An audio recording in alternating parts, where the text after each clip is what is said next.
wabarakatuh. Saya Sukmawati Mustari, mahasiswa Ilmu Salatiga PWP Gajah 2022. Assalamualaikum warahmatullahi wabarakatuh. Waalaikumsalam warahmatullahi wabarakatuh.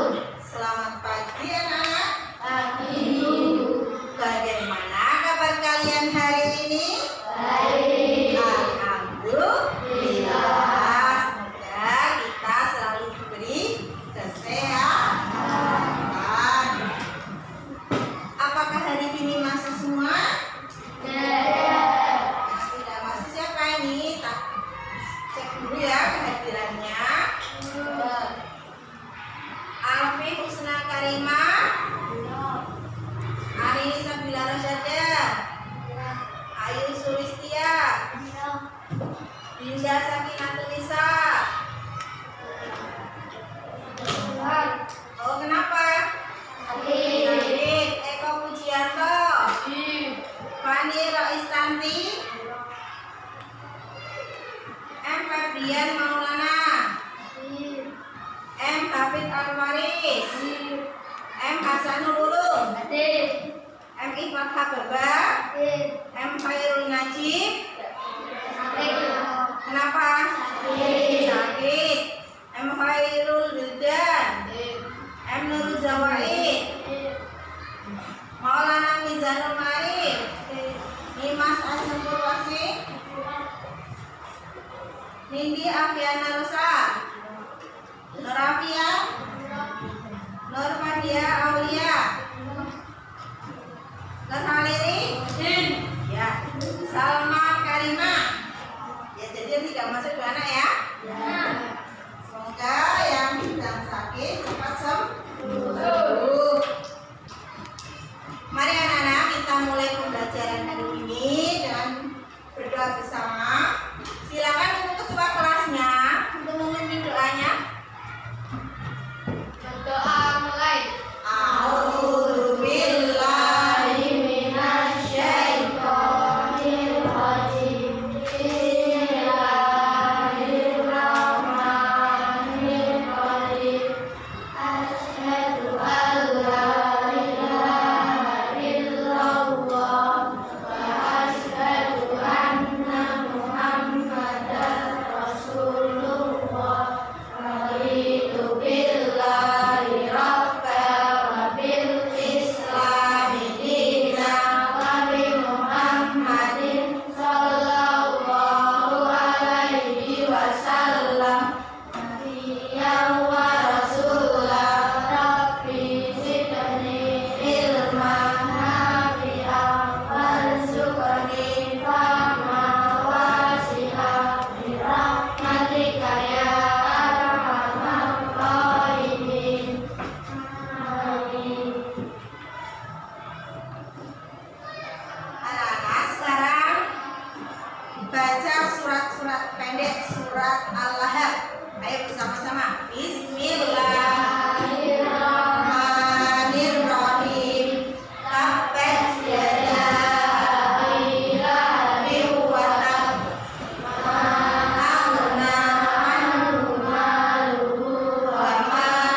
siap untuk belajar?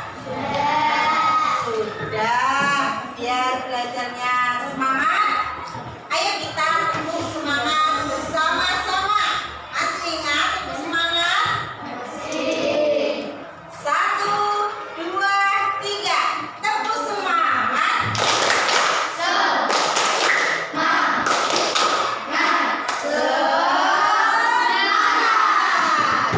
Ya.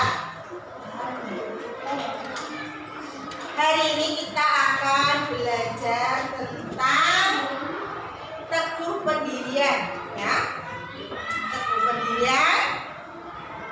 Tujuan pembelajaran hari ini satu, kita bisa memahami makna teguh pendirian. Yang kedua, kita bisa menerapkan sikap teguh pendirian dalam kehidupan sehari-hari.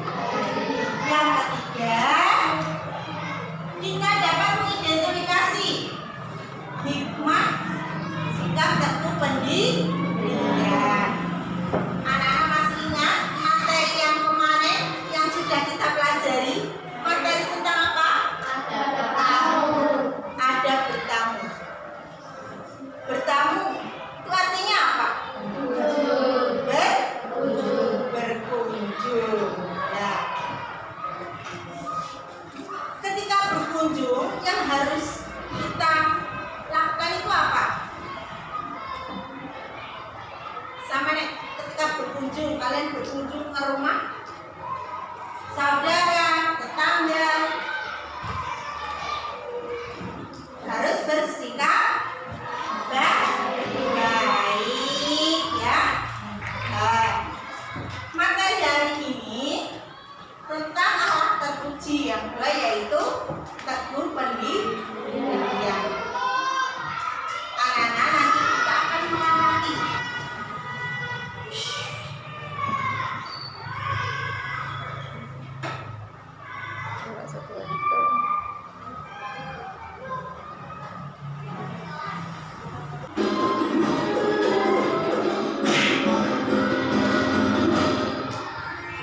Kisah Nabi Ibrahim. Nabi Ibrahim lahir dan dibesarkan di Padang Aram, daerah Irak, dan termasuk dalam wilayah kerajaan Babilonia. Pada masa itu, bangsa Babilonia menyembah banyak dewa. Ayah Ibrahim bernama Azar, seorang pembuat patung berhala. Patung-patung itu juga dijual kepada penduduk sekitar untuk menjadi sembahan mereka. Allah memberi Ibrahim pikiran yang cerdas dan kritis serta keberanian yang besar. Dia mengilhamkan pemahaman kepada Ibrahim bahwa menyembah patung-patung itu adalah kesesatan yang nyata. Ibrahim bertanya dalam hati, "Ayah, mengapa ayah menjadikan patung-patung itu sebagai Tuhan? Bukankah ayah yang membuatnya? Bukankah patung-patung itu tidak bisa mendengar doa-doa kita?" Dia berpikir keras, siapakah sebenarnya Tuhan yang pantas dipuja, dimintai pertolongan dan perlindungan? Allah membimbing Ibrahim untuk memahami Tuhan yang sebenarnya.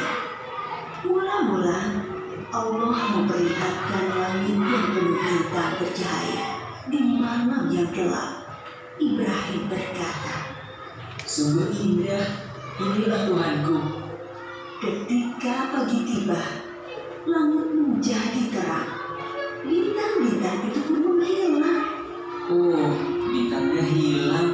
Aku tidak suka Tuhan yang menghilang. Itu bukan Tuhan. Pada malam yang lain, Ibrahim melihat bulan terbit sangat menawan. Wah, sungguh indah. Ini dia Tuhanku. Ketika pagi tiba, bulan itu tenggelam. Ternyata yang ini juga tenggelam. Ini juga bukan Tuhan. Oh, manakah Tuhan yang sebenarnya? Kalau dia tidak memberi petunjuk padaku, pasti aku juga sesat seperti kaumku. Di kesempatan lain, Ibrahim melihat matahari terbit. Sinarnya terang memukau. Ini dia Tuanku, milik paling besar. Tetapi di senja hari, matahari akhirnya tenggelam. Tahulah dia, matahari pun bukan Tuhan. Wahai kaumku, aku tidak mau menyembah Tuhan-Tuhanmu itu. Aku ingin mengabdikan diriku pada pencipta semua ini. Dia berusaha membuka pikiran kaumnya atas kesesatan mereka selama ini. Paman, patung-patung apa ini? Mengapa semua berubahnya? Dari dulu, leluhur kita menyembah Tuhan-Tuhan ini. Iya benar, bapak-bapak kita pun menyembah semua ini. Kalau begitu, kalian dan bapak-bapak kalian salah besar. Hah? Kamu ini ngomong sungguh-sungguh atau bercanda? Sebenarnya, Tuhan kita adalah pencipta langit dan bumi. Dasar anak muda lantur. Ibrahim bersumpah dalam hati akan menghancurkan patung-patung berhala itu untuk membuktikan kesalahan mereka. Suatu hari ada perayaan keagamaan kaum Ibrahim.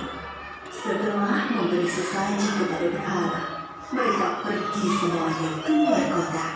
Ibrahim tidak mau ikut rombongan itu. Ketika semua sudah berangkat agak lama, diam-diam Ibrahim menuju tempat pemujaan berhala yang berisi banyak patung. Dia melihat makanan sesaji untuk berhala-berhala itu masih utuh di dalam tiap patung-patung itu. Mengapa kamu tidak makan? Mengapa kamu tidak menjawab? Ibrahim bertanya, lalu memukul patung dengan tangannya. Tentu saja, patung-patung itu tetap diam. Ibrahim mengambil kapal, lalu menghancurkan patung-patung itu. Dia hanya menyisakan sebuah patung yang paling besar dan mengalungkan kapaknya pada lehernya. Ketika kaumnya pulang dari luar kota, mereka melihat patung berhala mereka hancur. Sontak mereka berteriak, kaget, gempar seluruh kampung. Bergegas semua orang, terutama para pemuka kaum, menuju tempat pemujaan berhala. Oh, siapa yang melakukan ini pada Tuhan-Tuhan kita? Kurang ajar. Kami dengar ada anak muda yang membenci Tuhan-Tuhan kita. Ibrahim namanya. Bawa ke sini anak itu. Maka Ibrahim digiring ke hadapan para pemuka kaumnya, disaksikan halayak ramai. Apakah kamu yang menghancurkan Tuhan-Tuhan kita, Ibrahim? Yang menghancurkan patung-patung itu adalah patung yang besar ini. Bukankah dia membawa kapak? Tanya saja dia kalau bisa menjawab. Orang-orang yang mendengar jawaban Ibrahim pun tersadar mereka lah yang keliru dengan menyembah patung-patung itu. Tapi kekafiran yang sudah mendarah daging membuat mereka memutarbalikkan kebenaran. Tentu di sini ada campur tangan setan. Kamu kan tahu, dia tidak bisa bicara, apalagi bergerak menghancurkan patung lain. Berarti kamulah yang melakukannya. Jadi, mengapa kalian menyembah patung yang tidak bisa berbuat apa-apa? Melindungi dirinya sendiri saja tidak bisa, apalagi melindungi kalian. Pemuka-pemuka kaum Ibrahim berhenti untuk menghukumnya. Beberapa orang mengusulkan untuk membakar Ibrahim hidup-hidup. Maka penguasa waktu itu, Raja Namrud, memerintahkan untuk membuat bangunan tempat pembakaran Ibrahim di tengah lapak agar bisa disaksikan orang banyak. Ibrahim diikat lalu dilemparkan ke dalam api. Api menyala berkobar sangat panas. Allah berfirman, "Hai api, dinginlah dan menjadi keselamatan bagi Ibrahim." Maka ketika kobaran api yang dahsyat telah padam, keluarlah Ibrahim dengan segar bugar, tidak terbakar sedikit pun. Bahkan pakaiannya juga utuh, hanya tali pengikatnya yang musnah terbakar. Ketika sudah diangkat oleh Allah menjadi Rasul, Nabi Ibrahim dengan giat dan sabar mendakwahkan ajaran Allah. Bangsa Babilonia waktu itu menyembah dewa-dewa. Raja mereka, Raja Namrud, dipercaya sebagai keturunan dewa. Namrud adalah seorang yang cerdas dan kuat kepemimpinannya. Semua itu membuat dia takabur dan berlaku kejam. Dia menganggap dirinya sebagai Tuhan yang harus disembah. Mendengar dakwah Nabi Ibrahim, Raja Namrud mengundang beliau ke istana. Tentu tujuannya untuk menghentikan dan menghukum Nabi Ibrahim. Kemudian Raja Namrud dan Nabi Ibrahim berdebat tentang Tuhan yang patut disembah. Siapakah yang kau anggap Tuhan begitu, Ibrahim? Apa kekuasaannya? Tuhanku adalah yang menghidupkan dan mematikan. Aku juga menghidupkan dan mematikan. Aku menjatuhkan hukuman pada orang-orang dan aku berkuasa untuk mengampuni dan membiarkan mereka hidup. Allah menerbitkan matahari dari timur. Kalau kau juga Tuhan, terbitkanlah matahari dari barat. Raja Namrud tercengang dan terdiam mendengar jawaban Nabi Ibrahim. Dia kebingungan bagaimana menjawab tantangan Nabi Ibrahim. Demikianlah Nabi Ibrahim berdakwah dengan membuka akal pikiran manusia tentang Tuhan seluruh alam. Ada suatu peristiwa ajaib yang menunjukkan maha kuasanya Allah. Setelah Nabi Ibrahim diangkat menjadi rasul, yaitu ketika beliau bermunajat kepada Allah. Ya Rabbi, perlihatkanlah pada hamba bagaimana engkau menghidupkan yang mati. Allah Subhanahu wa Ta'ala berfirman, belum percayakah engkau pada kekuasaanku? Hamba percaya, tapi hamba ingin hati hamba yakin. Kemudian Allah Subhanahu wa Ta'ala berfirman, ambillah 4 ekor dulu, lalu potong-potonglah mereka, lalu lemparkan di atas setiap satu bukit, satu bagian. Kemudian panggillah mereka, pasti mereka akan datang kepadamu dengan segera. Nabi Ibrahim melakukan yang diperintahkan Allah, maka keimanannya bertambah mantap kepada bapaknya. Nabi Ibrahim tidak putus asa mengajak meninggalkan penyembahan berhala. Wahai ayahku, mengapa ayah menyembah sesuatu yang tidak bisa mendengar dan melihat, serta tidak dapat berbuat apa-apa untuk menolongmu? Sesungguhnya Allah memberi aku ilmu. Ikutilah aku, wahai ayahku, jangan ikuti setan. Aku takut engkau akan ditimpa azab. Bencikah kau pada Tuhan-Tuhanmu Ibrahim? Tidak. Kalau tidak, kau akan aku raja. Pergilah, tinggalkan aku. Selamat berpisah ayah. Semoga keselamatan dilimpahkan kepadamu. Aku akan memohonkan ampunan dan hidayah untukmu. Nabi Ibrahim terus memohonkan ampunan Allah untuk Azar, sampai kemudian jelas baginya bahwa Azar tidak mau beriman dan terus memusuhi Allah. Allah melarang memohonkan ampunan bagi orang-orang kafir. Setelah terbukti tidak ada yang beriman di antara kaumnya selain keponakan beliau dan sanak sepupu beliau yang menjadi istri beliau, Nabi Ibrahim hijrah meninggalkan kampung halamannya di Irak. Atas perintah Allah, beliau menuju Palestina atau Syam bersama istri dan keluarganya. Di Palestina, Nabi Ibrahim terus berdakwah kepada penduduk setempat. Sementara penduduk Palestina terhadap dakwah beliau adalah saudara Sarah, supaya tidak dibunuh oleh raja. Allah menghalangi niat jahat sang raja. Raja mengembalikan Bunda Sarah kepada yang mengetahui berkeluarga. Nabi Ibrahim belum dikaruniai anak.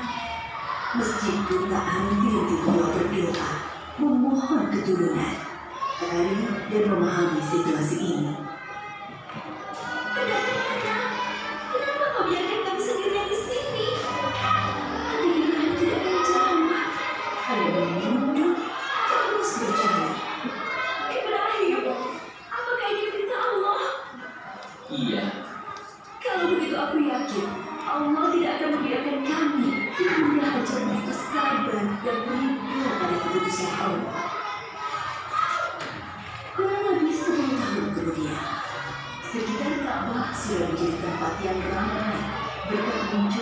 sumber air Zam-Zam. Banyak orang bermukim di sana. Ibunda Hajar dan Ismail sangat dihormati oleh penduduk karena mereka dianggap pemilik sumber air itu. Mimpi yang sangat teruk. Maka pagi harinya, setelah mimpi yang ketiga, beliau yakin ini perintah Allah yang harus dilaksanakan walaupun terasa sangat berat di hati. Nabi Ibrahim bermusyawarah dengan keluarganya tentang mimpi itu. Dasar ayah tidak punya perasaan. Anak sendiri mau disembelih. Ingat, kau berdoa puluhan tahun meminta anak. Allah sudah memberimu anak yang soleh. Sekarang kamu sembelih, kan? Nabi Ibrahim berkeringat-keringat dan melempari iblis. Beliau tidak bergeming dengan godaan-godaan itu. Hai Ibrahim, engkau telah menaati perintahku. Ini adalah perintah yang sulit. Aku memberi balasan orang-orang yang berbuat baik. Allah mengganti Ismail dengan seorang domba yang besar. Itulah yang kemudian disebut sebagai nabi, sedangkan Ismail tidak jadi disebut. Beliau dan Ismail hanya meninggikan temboknya. Ka'bah itu kemudian menjadi pusat ibadah salat dan haji.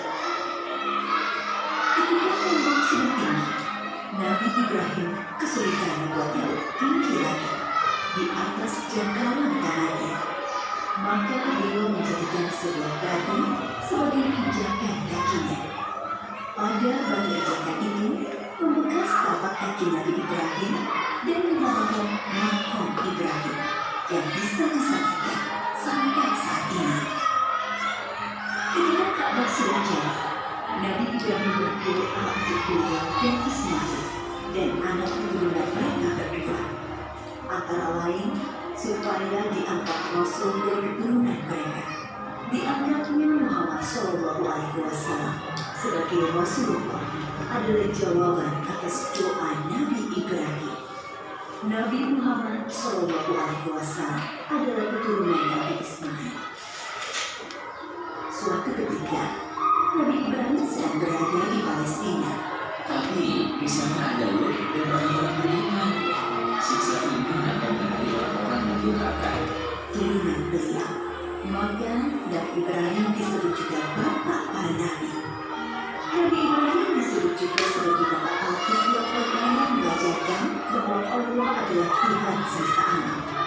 Teladan dalam agama kami menjadi seorang yang hadir yang mengampuni kebenaran, selalu patuh pada perintah Allah, pemberani sekaligus pengertian kepada orang tua dan manusia umumnya. Banyak kemiripan ajaran Nabi Ibrahim dengan Islam. Dari peristiwa Isra Mi'raj, Nabi Muhammad bercerita bahwa sosok Nabi yang paling mirip dengan beliau adalah Nabi Ibrahim.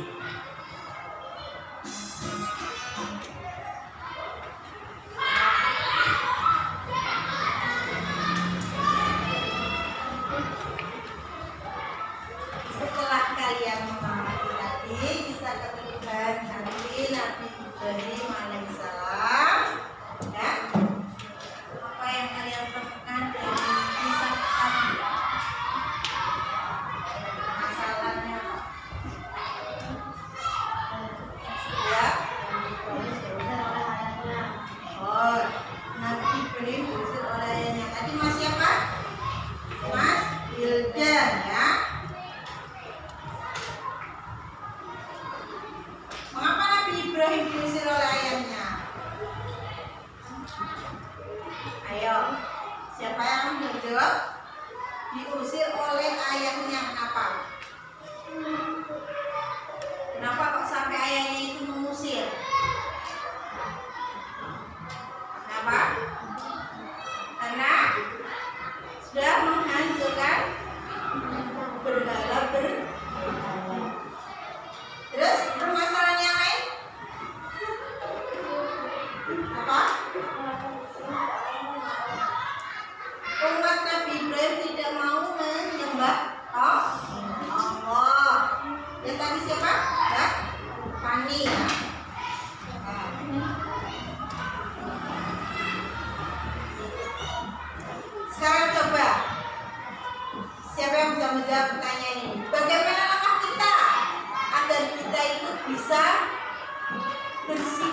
ilmu pendirian dalam kehidupan sehari-hari? Ya, bagaimana ya? Oh, harus memiliki prinsip yang kuat. Terus apa lagi? Dan Apa? tidak mudah putus asa. Dia tidak mudah putus asa. Kalau kamu mau apa? Punya sikap teguh pendirian, kamu harus satu prinsipnya kuat. Yang kedua, tidak mudah putus asa dan tidak mudah terpengaruh oleh orang lain. Sekarang setelah kalian mengamati video, kalian baca baca slide ini bersama-sama. Baca basmalah dulu. Bismillahirrahmanirrahim. Teguh pendirian.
yaitu pendirian.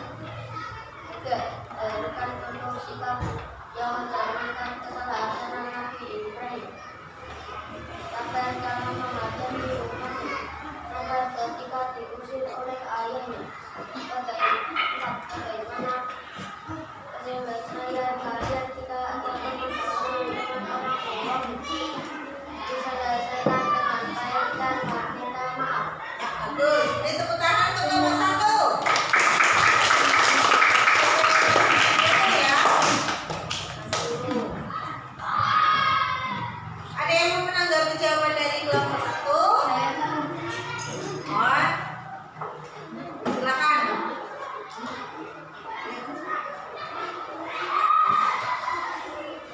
Bagaimana sikap Nabi Ibrahim alaihissalam dalam menghadapi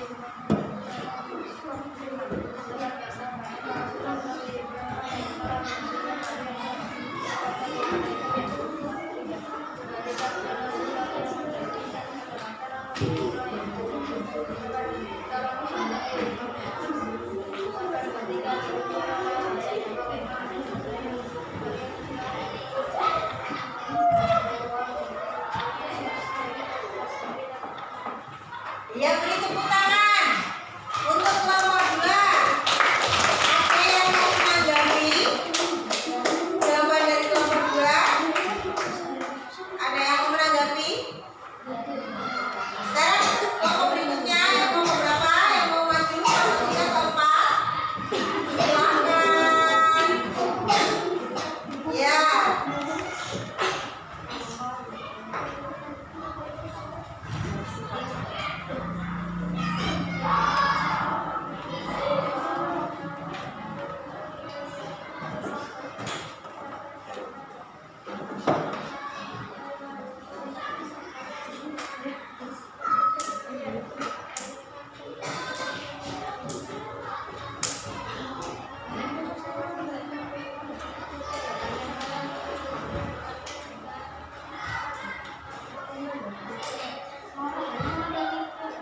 Ya, beri tepuk tangan untuk kelompok 3.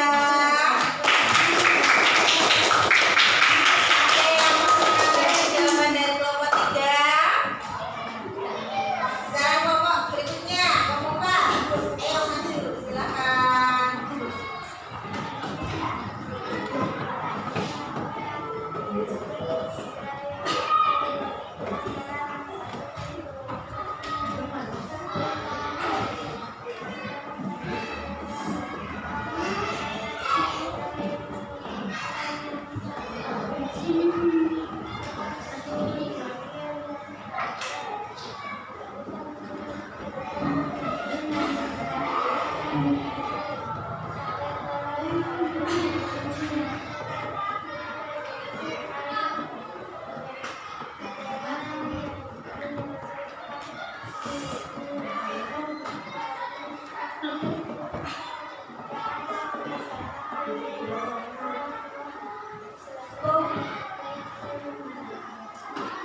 Ya, beri tepuk